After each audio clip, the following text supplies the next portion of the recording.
Bismillahirrahmanirrahim. Assalamualaikum warahmatullahi wabarakatuh.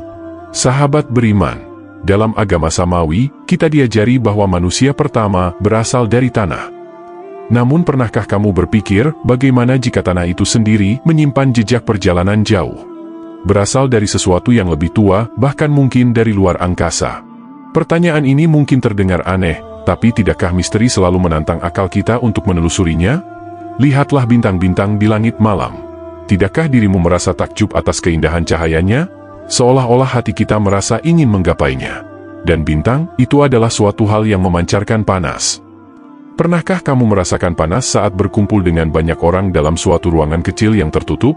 Seperti di dalam lift misalnya. Apakah dirimu merasakan hal yang sama ketika berkumpul dengan banyak tanaman atau hewan? Tidak, bukan. Lalu sebuah pertanyaan pun muncul. Mengapa hal demikian bisa terjadi? Apakah itu adalah sebuah kebetulan?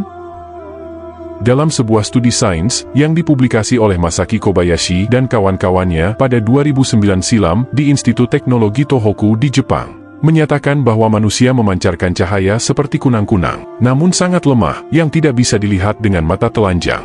Studi tersebut dilakukan menggunakan kamera dengan sensitivitas super tinggi. Menurut mereka, pancaran cahaya dari tubuh manusia berpusat pada area tubuh bagian atas dan wajah. Dan puncak terangnya terjadi pada waktu asyar menjelang maghrib, lalu akan kembali redup dari isya hingga subuh.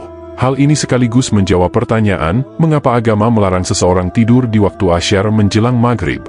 Misteri cahaya halus yang terpancar dari tubuh manusia itu seolah menjadi gema kecil dari cahaya bintang di langit. Jika bintang memancarkan sinar sebagai tanda kehidupannya, maka manusia pun memancarkan kilau samar sebagai rahasia keberadaannya. Maka untuk memahami rahasia ini, kita perlu menoleh jauh ke awal mula segalanya. Fase pertama, kelahiran bintang. Sejak terjadinya Big Bang, ruang dan waktu lahir untuk pertama kalinya. Saat itu, adalah pertama kalinya ruang dan waktu lahir. Sebelumnya tiada apapun, selain Allah dan kehampaan. Dalam sekejap panas kosmik mereda. Dan lahirlah unsur-unsur pertama, hidrogen dan helium. Dari satu titik kecil yang tak terbayangkan itu, langit dan bumi mulai terbentang dan menjauh, sebagaimana firman Allah. Dan apakah orang-orang kafir tidak mengetahui bahwa langit dan bumi, keduanya dahulu menyatu, kemudian kami pisahkan antara keduanya? Quran Surat Al-Anbiya, ayat 30.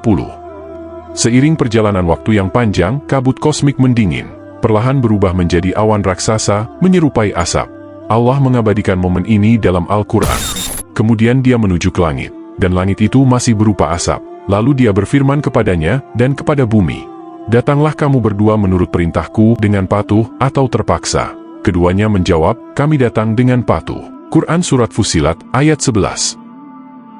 Dari gumpalan asap itu, gravitasi mulai bekerja, memadatkan awan gas menjadi bintang pertama. Bintang itu bersinar terang, menghiasi angkasa raya. Allah seraya berfirman, "Dan sungguh, telah kami hiasi langit yang dekat dengan bintang-bintang, dan kami jadikannya sebagai alat pelempar setan. Dan kami sediakan bagi mereka azab neraka yang menyala-nyala." Quran Surat Al-Mulk, ayat 5. Di dalam inti bintang yang menyala terang, terdapat dapur kosmik yang memasak unsur-unsur esensial yang dibutuhkan dalam penciptaan fisik manusia. Diawali dengan unsur pertama yaitu hidrogen yang berpadu menjadi helium. Helium bertransformasi jadi karbon dan oksigen. Lalu lahirlah nitrogen, fosfor, dan belerang. Dan pada puncaknya, unsur terberat, besi.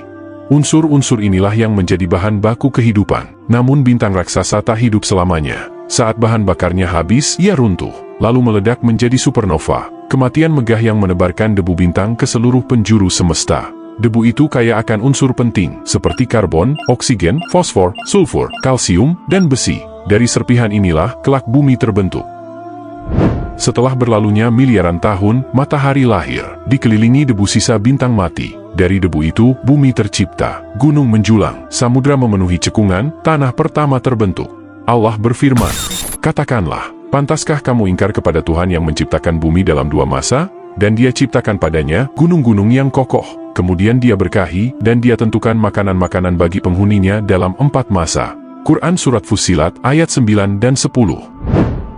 Kemudian di Samudra Purba, lahirlah kehidupan pertama, sel-sel sederhana. Dari sinilah, rantai panjang makhluk hidup dimulai. Para ilmuwan seperti Darwin dan Oparin menyebutnya berasal dari air melalui proses kimia alamiah.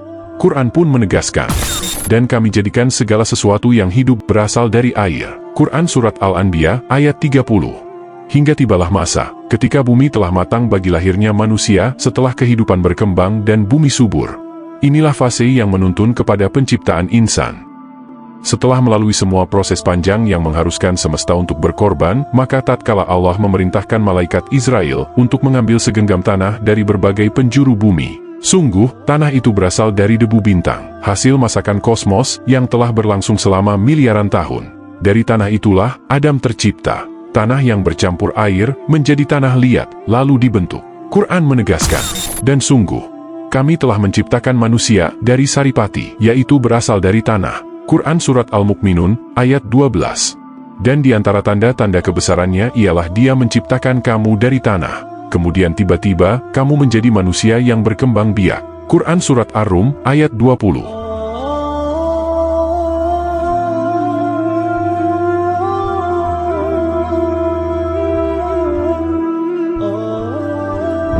Tanah yang bukan sekadar lumpur, melainkan debu bintang yang berasal dari serpihan supernova. Unsur yang terkandung dalam tanah tersebut berperan penting dalam penciptaan manusia. Seperti halnya karbon, membangun tubuh, oksigen menjadi napas, nitrogen membentuk DNA, fosfor menggerakkan energi, belerang membangun protein, kalsium menegakkan tulang, besi mengalir dalam darah.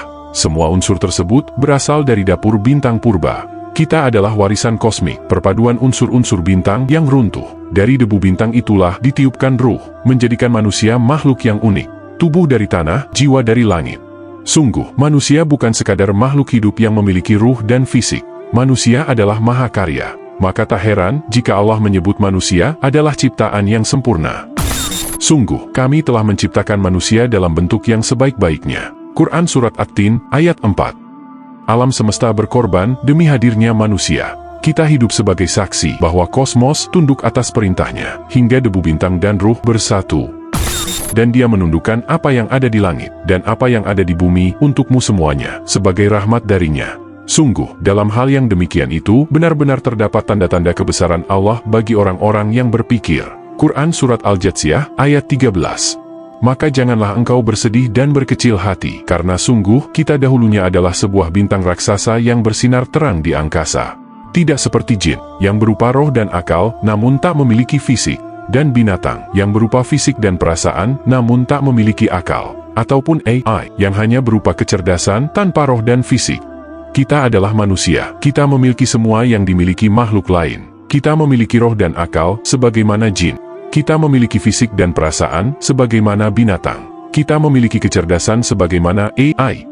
Mungkin sebagian dari kita memiliki kecacatan fisik ataupun pikiran. Namun ketahuilah, seburuk-buruknya manusia adalah sebaik-baiknya jin, dan sebaik-baiknya manusia adalah sebaik-baiknya malaikat. Dan janganlah kamu merasa lemah, dan jangan pula bersedih hati, sebab kamu paling tinggi derajatnya jika kamu orang beriman. Quran Surat Ali Imran, ayat 139. Manusia bukan sekadar daging, tulang, dan darah. Kita adalah mahakarya Allah yang paling rumit. Tempat rahasia alam semesta bersemayam. Di dalam tubuh kita, lebih dari 37 triliun sel bekerja tanpa henti. Setiap sel bagai kerajaan kecil. Ada DNA yang berfungsi sebagai blueprint kehidupan. Ada mitokondria yang menjadi pembangkit tenaga. Ada protein yang berbaris menjalankan tugasnya tanpa lelah. Semua itu terjalin dalam harmoni, seolah sebuah orkestra yang tak pernah berhenti memainkan musik kehidupan. Lihatlah otak manusia, segumpal jaringan lembut yang mampu melahirkan bahasa, seni, cinta, dan bahkan kesedihan. Setiap emosi, setiap imajinasi, setiap mimpi yang melintas di benak, sesungguhnya lahir dari reaksi kimia yang tak kasat mata. Bagaimana mungkin percikan listrik dan zat kimia mampu menjelma menjadi rasa rindu, harapan, atau doa?